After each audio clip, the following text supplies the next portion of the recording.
Assalamualaikum warahmatullahi wabarakatuh. Halo semuanya. Saya Anissa Maharani dari Teknik Geologi 2020 dengan NIM 03071282025034. Pada kesempatan kali ini, saya akan membahas materi batuan beku yang akan saya mulai dari siklus batuan. Siklus batuan adalah proses perputaran batuan di permukaan bumi dari mulai magma hingga keluar ke permukaan dan kembali lagi ke dalam bumi, yang dipengaruhi oleh beberapa gaya seperti gaya endogen dan eksogen. Proses terjadinya siklus batuan diawali dari keluarnya magma ke permukaan bumi dan berubah menjadi batuan beku melalui proses cooling atau kristalisasi. Lalu, batuan beku tadi akan berubah menjadi sedimen melalui proses pelapukan yang dipengaruhi oleh gaya eksogen. Misalnya terkena panas, dingin, kemudian hancur atau lapuk dan menjadi sedimen. Sedimen akan berubah menjadi batuan sedimen melalui proses kompaksi atau pengerasan. Sedimen tadi yang terkena panas dan tekanan akan mengeras dan menjadi batuan sedimen. Lalu, batuan sedimen dan batuan beku akan berubah menjadi batuan metamorf melalui proses yang dipengaruhi oleh suhu dan tekanan. Jadi, batuan sedimen dan batuan beku yang terkena panas di dalam bumi berubah wujud fisik dan kimianya menjadi batuan metamorf. Batuan metamorf dan batuan lainnya akan kembali menjadi magma melalui proses yang dinamai peleburan atau meleleh. Yang tadinya padat, bisa melebur dan menjadi magma. Dan proses ini akan terus berputar seiring berjalannya waktu. Nah, teman-teman sudah memiliki gambaran kan mengenai batuan beku? Jadi, batuan beku atau igneous rock adalah jenis batuan yang terbentuk dari magma yang mendingin dan mengeras, dengan atau tanpa proses kristalisasi, baik di bawah permukaan sebagai batuan intrusif atau plutonik, maupun di atas permukaan sebagai batuan ekstrusif atau vulkanik. Ngomong-ngomong soal magma, yuk kita lihat video ini. Ini adalah video pengambilan sampel lava. Lalu, apa perbedaan antara magma, lava, dan lahar? Magma adalah bahan cair pijar di dalam bumi, berasal dari bagian atas selubung bumi atau bagian bawah kerak bumi, bersuhu tinggi antara 900 sampai 1300 derajat Celcius, serta mempunyai kekentalan tinggi, bersifat mudah bergerak, dan cenderung menuju ke permukaan bumi. Dan lava adalah magma yang telah keluar ke permukaan bumi, namun belum terkontaminasi dengan material lain. Sedangkan lahar adalah lava yang telah bercampur dengan material lain seperti air, batuan, mineral lepas, dan lain-lain.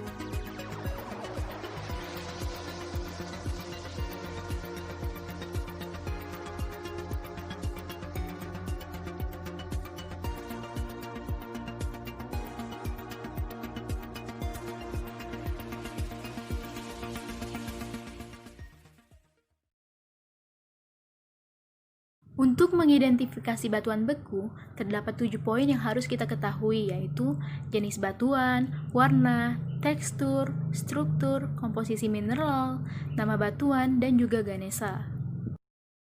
Berdasarkan tempat pembekuannya, batuan beku dibagi menjadi 2 jenis, yaitu batuan beku intrusif dan batuan beku ekstrusif. Batuan beku intrusif atau yang biasa disebut intrusi atau plutonik adalah batuan yang terbentuk dari pembekuan magma di bawah permukaan bumi dengan waktu yang sangat lama, sehingga menghasilkan ukuran kristal yang relatif besar. Dan batuan beku ekstrusif adalah batuan yang terbentuk ketika magma telah mencapai permukaan dan membeku dengan waktu yang cepat. Kemudian warna. Terdapat 2 jenis warna pada batuan, yaitu warna segar dan warna lapuk. Warna segar merupakan warna dari batuan yang belum tercampur dengan lingkungan sekitarnya, sedangkan warna lapuk merupakan warna dari batuan yang sudah tercampur dengan lingkungan sekitarnya. Dan juga harus diingat bahwa warna dipengaruhi oleh komposisi mineral penyusun batuan beku itu sendiri.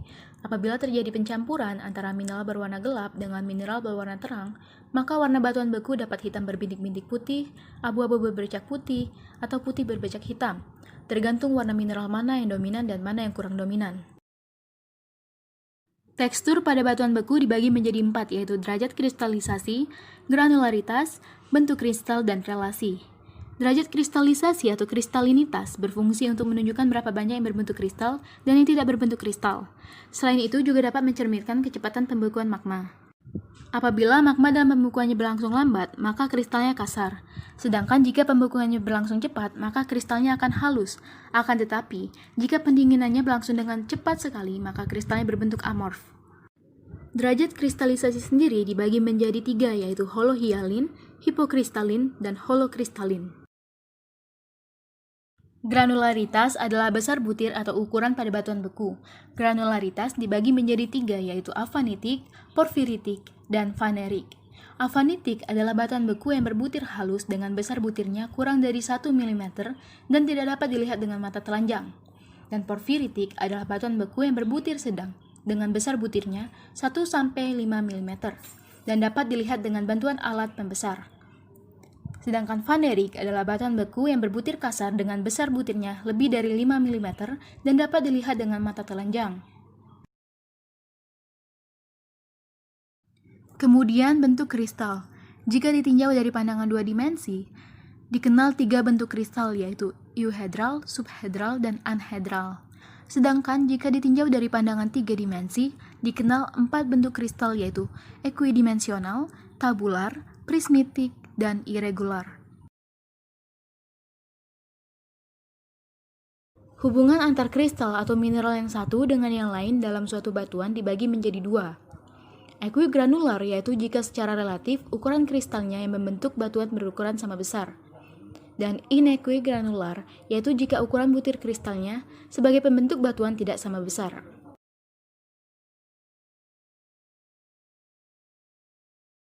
Berdasarkan keterjadiannya, struktur batuan dapat dikelompokkan menjadi struktur primer, struktur sekunder, struktur batuan beku ekstrusif, dan struktur batuan beku intrusif.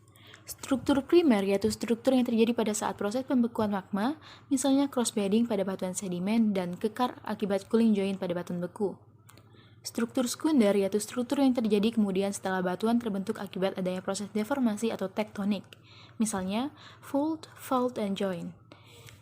Kemudian struktur batuan beku ekstrusif. Yang pertama masif, yaitu struktur yang memperlihatkan suatu massa batuan yang terlihat seragam. Kemudian sheeting joint, yaitu sekumpulan kekar yang kira-kira sejajar dengan permukaan tanah. Pillow lava, yaitu struktur yang menyerupai bantal yang bergumpal-gumpal. Kemudian columnar joint, yaitu kekar yang disebabkan karena ada pengerutan yang timbul karena adanya kontraksi pada proses pendinginannya. Dan vesikular, yaitu struktur yang memperlihatkan lubang-lubang pada batuan beku yang berbentuk bulat atau elips dengan penyebaran yang tidak merata. Dan yang terakhir, amygdaloidal, yaitu struktur vesikular yang kemudian terisi oleh mineral lain seperti kalsit, kuarsa, atau zeolit. Struktur batuan beku intrusif. Yang pertama, konkordan, yaitu tubuh batuan beku intrusif yang sejajar dengan pelapisan di sekitarnya. Jenis-jenis dari tubuh batuan ini yaitu seal, adalah tubuh batuan intrusif berupa lembaran. Kemudian lakolit adalah tubuh batuan intrusi yang berbentuk cembung. Pakolit adalah tubuh batuan beku yang menempati sinklin atau antiklin yang telah terbentuk sebelumnya. Dan yang terakhir yaitu laupolit adalah tubuh batuan intrusif yang berbentuk cekung. Dan yang kedua adalah diskordan, yaitu tubuh batuan beku intrusif yang memotong pelapisan batuan di sekitarnya. Jenis-jenis tubuh batuan ini yaitu dike, yaitu tubuh batuan yang memotong pelapisan di sekitarnya dan memiliki bentuk tabular atau memanjang. Kemudian batholit, yaitu tubuh batuan yang memiliki ukuran yang sangat besar. Dan yang terakhir yaitu stalk, yaitu tubuh batuan yang mirip dengan bakolit tetapi ukurannya lebih kecil.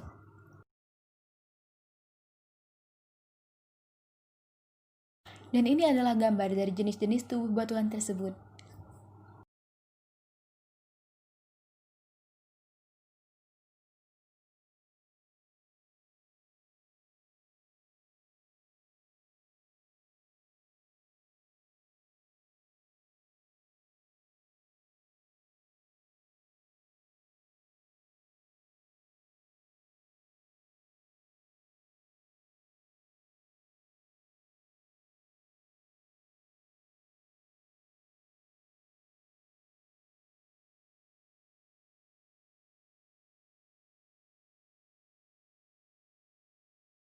Sekian penyampaian materi dari saya. Lebih dan kurang saya mohon maaf, saya akhiri. Wabillahi taufiq wal hidayah. Wassalamualaikum warahmatullahi wabarakatuh. Terima kasih.